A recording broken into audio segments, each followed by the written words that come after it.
আসসালামু আলাইকুম এভরিওয়ান, শুভ সকাল। আপনারা সকলেই ভালো আছেন। তো আজকের এই ভিডিওতে দেখাবো যে ঈদ মোবারকের এই ধরনের পোস্টারগুলো কিভাবে তৈরি করবেন। এর জন্য অবশ্যই সম্পূর্ণ ভিডিওটি কন্টিনিউ করবেন। এরপর ফোন থেকে জিমিনি অ্যাপ্লিকেশনটিকে ওপেন করবেন, যেটা প্লে স্টোরে অ্যাভেলেবেল আছে। এখান থেকে আপনার মতো করে জিমিনি অ্যাপ্লিকেশনটিকে ওপেন করে এখান থেকে প্লাস ওখানে ক্লিক করে ফটোস অপশনে চলে যাবেন। এরপর এখান থেকে আপনি আপনার মতো করে নর্মালি একটি ফটো সিলেক্ট করবেন, যেটাতে আপনার ফেসটি ক্লিয়ারলি বোঝা যায় এবং ক্লোজ থাকে। ওকে, জাস্ট একটি ছবি সিলেক্ট করে এটাকে অ্যাড করবেন। ছবিটা অ্যাড করার পর মূলত আমাদের এখানে একটি প্রম্পট অ্যাড করতে হবে, যে প্রম্পটটি ভিডিও রেসপন্স চেক করলে পেয়ে যাবেন। ওইখান থেকে আপনি আপনার মতো করে একটি প্রম্পট কপি করবেন। ওকে, জাস্ট এখান থেকে দেখিয়ে দিচ্ছি প্রম্পটটি, এবং এইটি কিন্তু ভিডিও রেসপন্সেই পেয়ে যাবেন। ওকে, তো প্রম্পটটিকে আমরা এখানে পেস্ট করবো। এরপর এখান থেকে সেন্ড বাটনে ক্লিক করে আমরা অপেক্ষা করবো সর্বোচ্চ গেলে 20 সেকেন্ডের মতো। এর ভিতরে কিন্তু আমরা আমাদের কাঙ্ক্ষিত রেজাল্টটি পেয়ে যাবো। যারা চ্যানেল নতুন আছেন অবশ্যই চ্যানেলটিকে সাবস্ক্রাইব করে রাখবেন।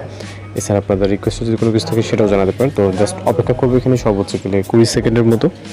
এবং অনেকে হয়তো বা প্রম্পট খোঁজাখুঁজি করবেন, তো মূলত ভিডিও রেসপন্স চেক করলে কিন্তু আপনি প্রম্পটটি পেয়ে যাবেন। তো ইতিমধ্যে কিন্তু আমাদের ফটোটি জেনারেট হয়ে গেছে। জাস্ট ওকে, তো দেখতে পাচ্ছেন অনেক সুন্দরভাবে কিন্তু আমাদের ফটোটি জেনারেট হয়ে গেছে। ভিউ করে জাস্ট সেভ করে দেবেন। তো এইভাবে মূলত কুরবানিদের যে ফটোগুলো এগুলো তৈরি করে নিতে পারেন। আর কথা সমস্যা অবশ্যই জানাবেন। তো দেখা হচ্ছে নতুন কোনো ভিডিওতে। ভালো থাকবেন, সুস্থ থাকবেন।